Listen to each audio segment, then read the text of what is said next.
Amis auditeurs de Radio M, bonjour. L'entretien a le plaisir d'accueillir aujourd'hui, au cœur de cet été torride, Massensen Shelby, constitutionnaliste. Massensen, bonjour. Bonjour. Bienvenue à Radio M. Merci.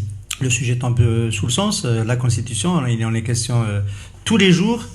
Au moment même où nous parlons, le chef d'état-major est en train de parler du respect du cadre constitutionnel. On en dira un mot peut-être à la fin de cette édition. Vous êtes spécialiste de la déconstitution. Alors, première question que j'ai envie de vous poser. Vous avez affirmé que la constitution algérienne était une constitution autoritaire. À quoi évalue-t-on une constitution autoritaire? À partir de quel point pouvons-nous dire qu'elle l'est? Dans la mesure où elle applique notamment ou non le principe de séparation des pouvoirs. Le principe de séparation des pouvoirs est à l'origine au XVIIIe siècle du constitutionnalisme, ce mouvement visant à la rédaction de constitutions écrites afin de permettre une séparation des pouvoirs. C'est l'idée développée par Locke et Montesquieu qu'il faut que tous les pouvoirs ne soient pas dans une même main, sur un même organe, sur une même tête, afin de permettre la liberté et d'empêcher la tyrannie. Et donc les premières constitutions ont été inspirées de ce principe-là. Prenez l'article 16 de la Déclaration des droits de l'homme et du citoyen de 1789 qui proclame que une constitution ne proclamant pas la séparation des pouvoirs et n'ayant pas de droits fondamentaux n'est point une constitution. Il se trouve qu'en Algérie, à l'indépendance, nous avons rejeté ce principe-là de séparation des pouvoirs en 1963 et en 1976, dans les constitutions de 63 et de 76, parce qu'à l'époque, l'idéologie était de dire que tous les pouvoirs devaient appartenir au parti unique dit d'avant-garde. Puis à partir de 89, nous avons formellement reconnu ce principe de séparation des pouvoirs à travers une jurisprudence du Conseil constitutionnel, un avis du 28 août 1989, que l'on retrouve désormais dans la Constitution dans le texte de la Constitution suite à la révision constitutionnelle du 6 mars 2016. Mais c'est une chose de proclamer un principe formellement, c'est une autre de l'appliquer réellement, je parle dans la Constitution. Or, comment reconnaît-on un État autoritaire, constitutionnellement parlant? Eh bien, c'est à travers la concentration des pouvoirs. Et en Algérie, force est de constater que le président de la République, d'abord, est seul à l'initiative de la révision de la Constitution, ce qui est absolument fondamental. Ça c'est le cas Alors, c'est le cas depuis 1976, la Constitution de 1976. Dans la Constitution de 1963, qui était autoritaire, celle du Majestic, le président et le Parlement avaient l'initiative de la révision de la Constitution. Depuis 1976, seul le président a l'initiative de la révision de la Constitution. Il faut donner un peu quelques éléments de droit comparé pour s'apercevoir à quel point c'est autoritaire. Au Maroc, dans la Constitution de 2011, le roi, le chef du gouvernement et le Parlement sont à l'initiative de la révision de la Constitution. En Tunisie, le président de la République et le Parlement. En Libye, dans le projet de Constitution de 2017, le président de la République et le Parlement.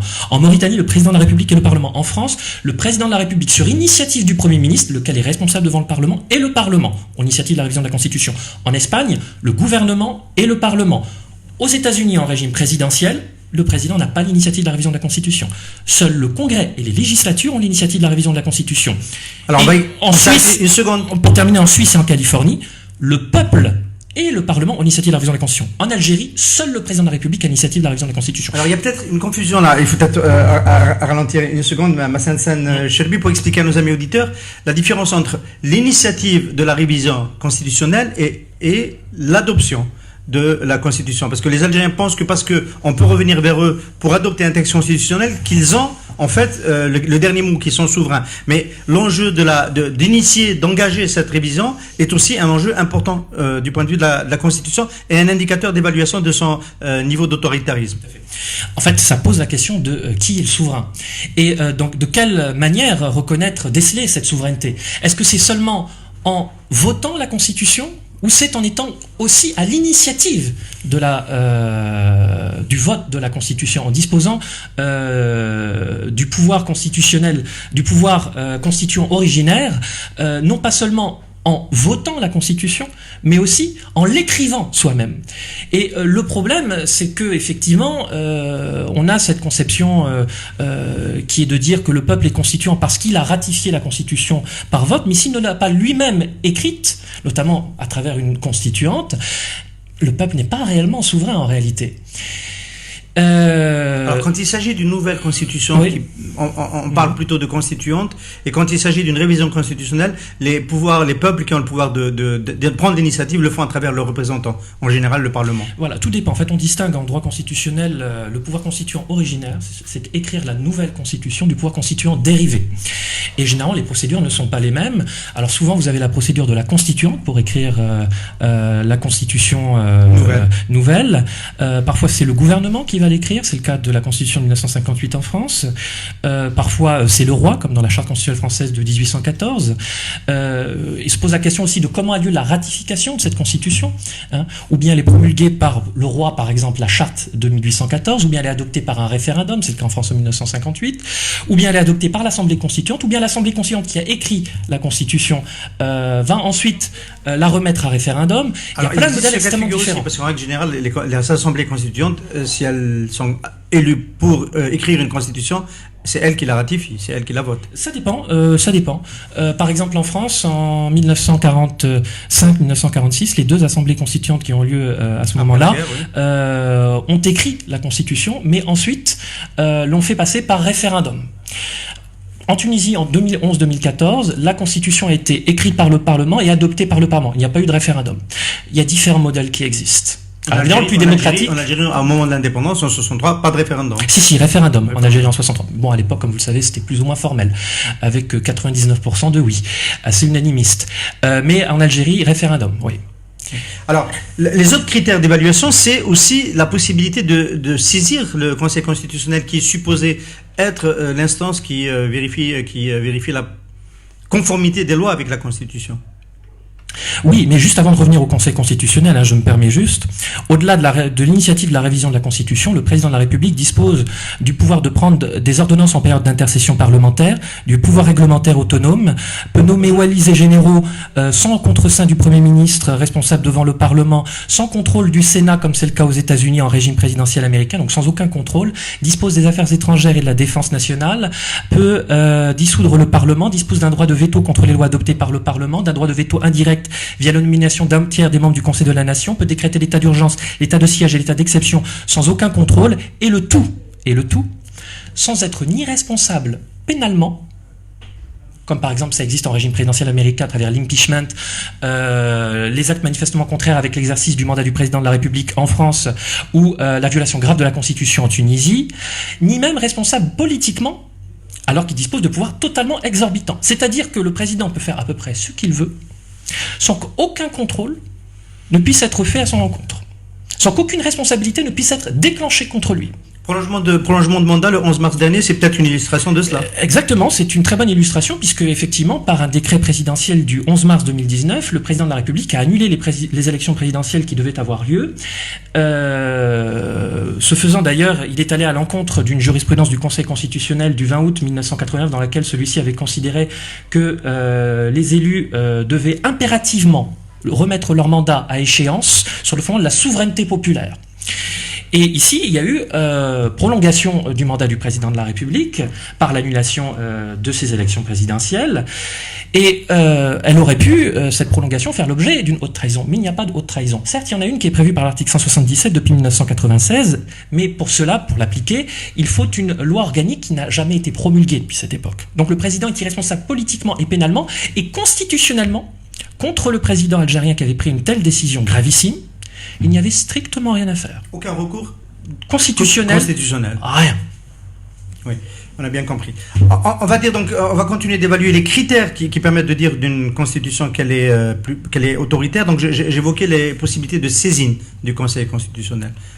En Algérie, elles existent. Le Parlement, avec 50 députés, peut le faire. Alors, effectivement, là, la saisine du Conseil constitutionnel a été considérablement élargie en 2016. Donc, auparavant, depuis 1989, donc le Conseil constitutionnel algérien a été rétabli en 1989.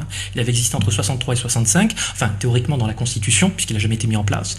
Puis en 76, il n'avait pas été prévu de Conseil constitutionnel. Donc, en 1989, la saisine était extrêmement limitée parce que seul le président de la République et le président de l'APN pouvaient saisir le Conseil constitutionnel, a priori ou a posteriori de la promulgation d'une loi.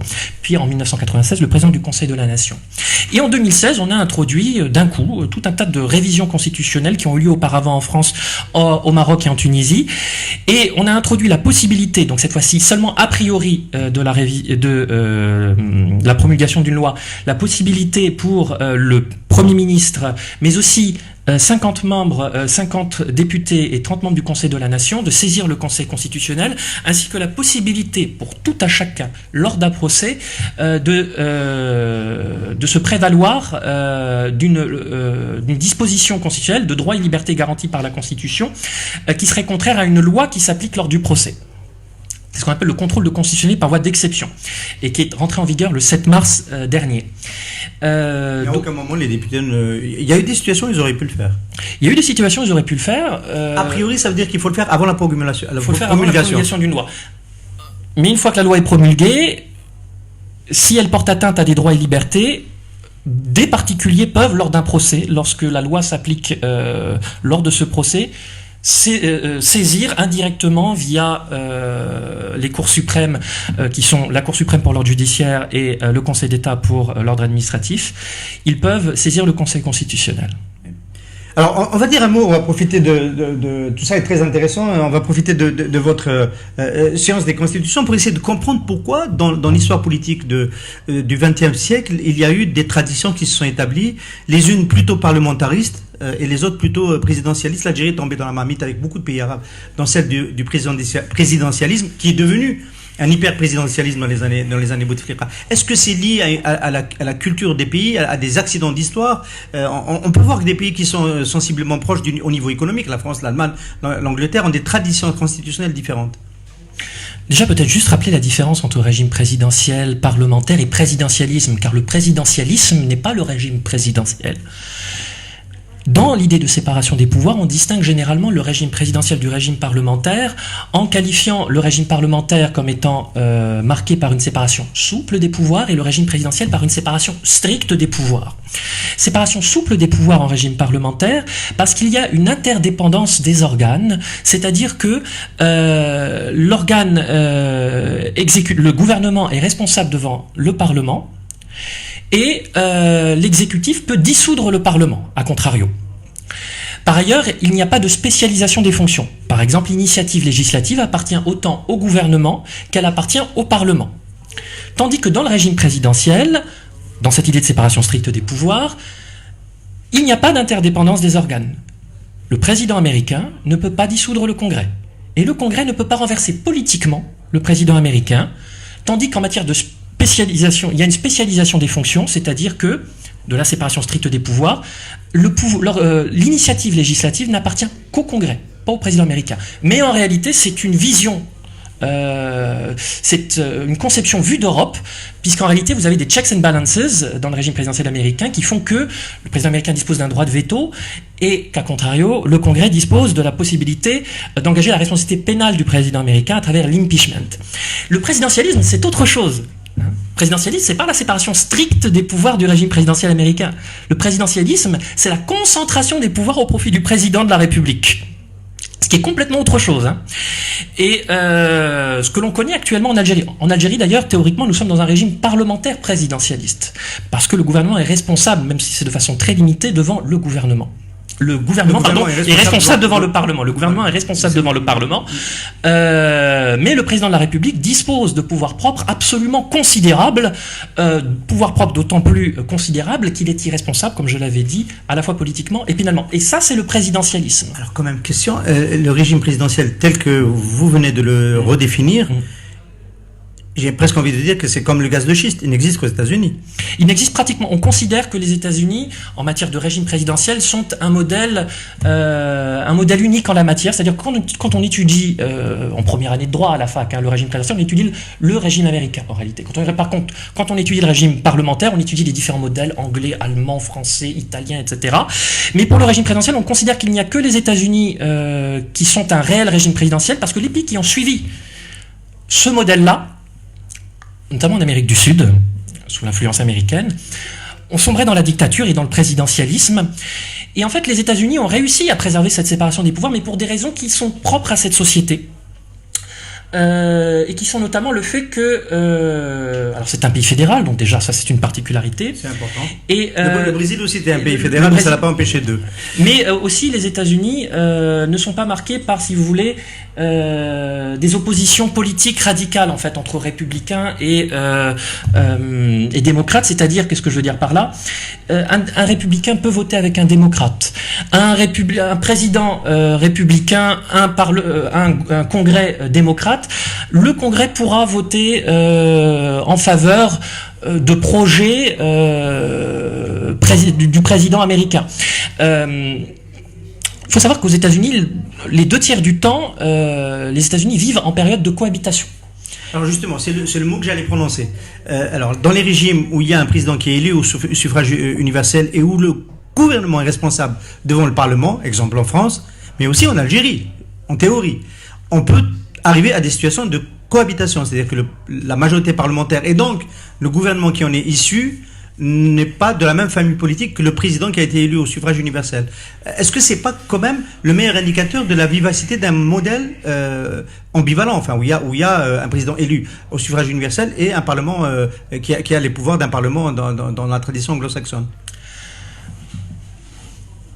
Alors, en fait, on distingue parmi les régimes parlementaires, les régimes monoreprésentatifs des régimes bireprésentatifs. Les régimes monoreprésentatifs, il n'y a que le Parlement qui est élu, c'est le cas en Grande-Bretagne, régime, ou c'est le cas en Allemagne, oui. Régime au suffrage universel direct, je dis bien, régime parlementaire bireprésentatif. C'est le cas en Inde aussi, c'est important de citer les grandes démocraties, c'est le cas en Inde aussi, parce qu'en termes de nombre, c'est important. Régime parlementaire bireprésentatif, c'est-à-dire qu'à la fois le Parlement est élu au suffrage universel direct, en tout cas la Chambre basse, et le chef de l'État, lui aussi, est élu au suffrage universel direct, ce qui est le cas de la France, ce qui est le cas de l'Algérie.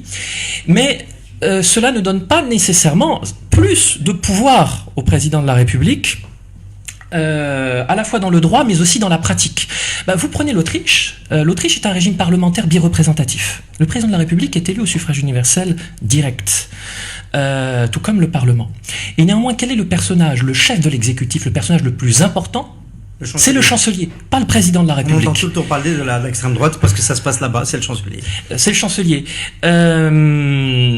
Donc, tout dépend à la fois des constitutions et tout dépend des pratiques. Alors, juste une petite note. En France, c'est un régime bireprésentatif, effectivement, depuis 1962, depuis que l'Algérie est devenue indépendante, parce qu'en 1958, on ne voulait pas que l'élection du président de la République ait lieu au suffrage universel direct, non seulement parce qu'il y avait le précédent sur lequel on va revenir de Louis-Napoléon Bonaparte, mais il y avait aussi la volonté que les citoyens français musulmans ne votent pas, leur poids étant important. On ne voulait pas qu'il y ait un Mohamed ou un Mamadou qui deviennent président de la République. Et donc c'était le Parlement. Donc c'était pas le Parlement, un collège élargi en 1958. Sous les 3e et 4e Républiques, c'était effectivement le Parlement. Mais en France, le président de la République est élu au suffrage universel direct, donc depuis 1962, mais cela ne lui donne pas plus de pouvoir, et le président de la République ne dispose pas, il n'y a pas de dualisme, c'est-à-dire que le président de la République ne dispose pas de la possibilité de révoquer le Premier ministre. En droit, seul le Parlement peut renverser le gouvernement, la Chambre basse, via une motion de censure notamment.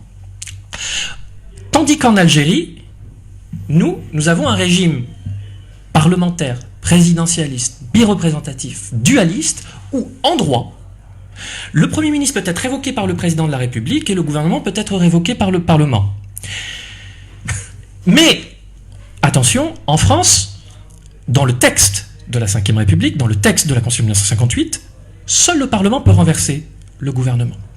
Mais dans la pratique, mise en place dès le général de Gaulle en 1962 avec le départ de Michel Debré, le président s'est attribué la possibilité, qu'il n'a pas dans la Constitution, de changer le titulaire de Matignon, de révoquer le Premier ministre. Ce que dira d'ailleurs plus tard le général de Gaulle, alors même que dans les travaux préparatoires de la Ve République, il avait dit le contraire. Et ce, contrairement à ce que dit la Constitution, et c'est une pratique qui va être maintenue, qui est encore maintenue aujourd'hui, excepté évidemment durant les périodes de cohabitation. Ça se fait quand le Premier ministre est de la même famille politique. Quand il est de la même majorité. Quand on est dans une situation de cohabitation, c'est plutôt la majorité parlementaire qui va... Et ce qui fait qu'en fait, en France, le paradoxe, c'est que c'est un régime parlementaire, et où le chef de l'exécutif, n'est pas le chef de l'État. Le chef de l'exécutif est le Premier ministre. En vertu des articles 20 et 21 de la Constitution, c'est le gouvernement qui détermine la politique de la nation. C'est aussi le cas. Le chef du gouvernement était le chef avant la révision des années 2000, de 2009, qui retire cette prérogative au chef du gouvernement qui devient Premier ministre. Je vais revenir là-dessus tout de suite. En France, c'est dans l'article 20 de la Constitution, c'est le gouvernement qui détermine la politique de la nation. D'accord. Articles 20 et 21, le chef de l'exécutif, c'est le Premier ministre. Ça n'est pas le président de la République qui est un arbitre. Article 5. Mais, du fait, à la fois de la légitimité renforcée du président de la République via l'élection au suffrage universel direct en 1962, et via l'apparition du fait majoritaire aussi en 1962, favorisé par l'usage du scrutin uninominal à 2 tours, le Premier ministre étant de la même majorité que le président de la République va s'effacer derrière le président de la République, il ne va devenir plus que, selon l'appellation du président Sarkozy, un collaborateur, mais cela dans les faits, alors qu'en droit, c'est lui qui dirige la politique, c'est lui qui est à la tête de l'exécutif, qui dirige la politique de la nation avec le gouvernement. Ouais, en France, c'est une pratique. Ça n'est pas dans la Constitution. En Algérie, que se passe-t-il? En Algérie, en 1976, il n'y avait pas, le Premier ministre était facultatif. Et de toute façon, il n'était pas responsable devant le Parlement. Mais entre 1976 et 1988, nous avons eu en Algérie un régime présidentiel. Mais pas un régime présidentiel de séparation stricte des pouvoirs et d'équilibre des pouvoirs, de checks and balances comme aux États-Unis. Un régime présidentiel de présidentialiste, de déséquilibre des pouvoirs, puisque le président de la République pouvait dissoudre le Parlement, ce que ne peut pas le président américain, et il ne pouvait pas être renversé par le Parlement, ni politiquement, ni pénalement, ni même pénalement, pas d'impeachment. Donc en 1976, le président algérien peut disposer facultativement d'un Premier ministre, ce qui va être rendu obligatoire par la suite, mais à ce moment-là, c'est lui qui dirige la politique de la nation, c'est lui qui dirige les affaires étrangères, c'est lui qui dirige l'armée. Et disons qu'à partir de 88, donc avant la Constitution de 89, on va plus ou moins déléguer la politique de la nation, si vous voulez, la politique nationale au Premier ministre, au chef du gouvernement, qu'on va l'appeler d'ailleurs à ce moment-là, tout en laissant les affaires étrangères et la défense nationale au président de la République. Néanmoins, comme je l'avais dit précédemment, le président de la République disposant du pouvoir de prendre des ordonnances en période d'intercession parlementaire. Par exemple, c'était déjà le cas dans la Constitution de février 89. C'était le cas en 89, ça date de 76, encore une fois. Ces pouvoirs-là remontent généralement à 76. Par exemple, en 2005, le président de la République a promulgué une ordonnance en matière de droit de la famille. C'est de la politique nationale. C'est pas les affaires étrangères, c'est pas la défense. Donc le président de la République intervient en politique nationale. Entre deux sessions de l'Assemblée. La possibilité de prendre des règlements autonomes, ça touche la politique nationale. Nommer les walis, les généraux, notamment les walis, qui sont à la tête des administrations au niveau des wilayas. Ça touche la politique nationale. Donc en réalité, le président de la République conserve dans la Constitution. Est-ce que c'est pas ça une intervention dans la politique nationale? Est-ce que c'est pas ça finalement que redoutent les Algériens qui ne veulent pas revenir rapidement aux urnes comme on est en train d'essayer de les pousser à le faire et en exigeant de manière qui n'est pas toujours bien formulée le départ du système, des garanties, etc. Est-ce que c'est pas sortir de ce système de prérogatives exorbitantes qu'on peut redonner à un président si on allait le réélire immédiatement? Et quelle est la solution? Quelle est la parade face à cela?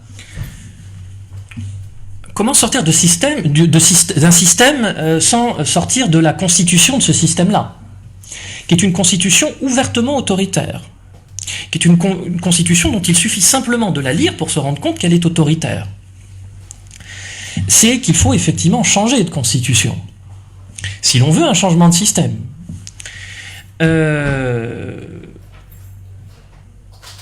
Référendum ? Parce qu'à la limite, la première chose, ce serait peut-être de poser la question aux Algériens, s'ils le souhaitent. Puisqu'on est en train de dire qu'ils ne le souhaitent pas, qu'ils souhaitent juste s'assurer à ce que les anciens ne reviennent pas. Un référendum, comment ça peut se faire de manière légale quand il n'y a plus d'institution légitime? Je vais répondre tout de suite au référendum, mais juste auparavant pour que les choses soient bien claires. Mais qu'il ne nous reste pas beaucoup de temps. Voilà, il faut faire attention parce que cette constitution proclame un certain nombre de principes formels qui, lorsqu'on les lit, paraissent tout à fait progressistes. La constitution, comme je l'ai dit par exemple, proclame formellement la séparation des pouvoirs.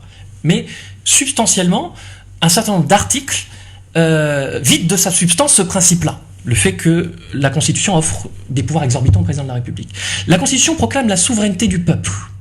La souveraineté du peuple, c'est la démocratie directe par rapport au régime représentatif de la souveraineté nationale. Or, les alinéas 2, 3 et 4 de l'article 8 de la Constitution proclament que cette souveraineté ne s'exerce que via les institutions que le peuple se donne, via le référendum qui est à l'unique initiative du président de la République, pas l'initiative du peuple, pas de référendum d'initiative populaire, et via les représentants qu'il se donne, c'est-à-dire notamment le président de la République. Donc il n'y a que souveraineté nationale, il n'y a pas souveraineté populaire. Même chose pour le principe d'égalité qui connaît quantité d'exceptions. Donc, il faut faire attention à ne pas regarder qu'un certain nombre de dispositions formelles. Il faut regarder le restant de la Constitution qui parfois contredit et déroge à ces principes-là en les vidant de leur substance. Et donc ceux qui dans la rue réclament l'application du 7 et du 8, l'article 7 et l'article 8 de la Constitution, en fait, ça mène à une impasse.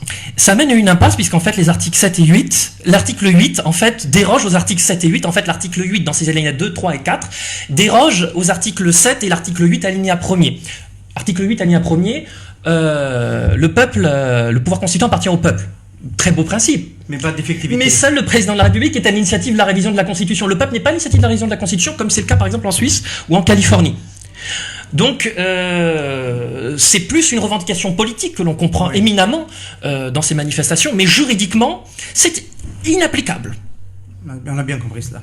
Alors, donc, dans ce cas de figure, on a bien compris que quelque part on est bien obligé de sortir du cadre constitutionnel pour sortir de l'impasse. Alors l'idée en règle générale c'est la petite constitution. Dans l'histoire politique du XXe siècle, dans les situations de crise, on se dote d'une constitution à minima pour essayer de revenir à un processus électoral, à un processus constituant pour une longue période. Je vais donner un exemple. Je vais donner 2 exemples même.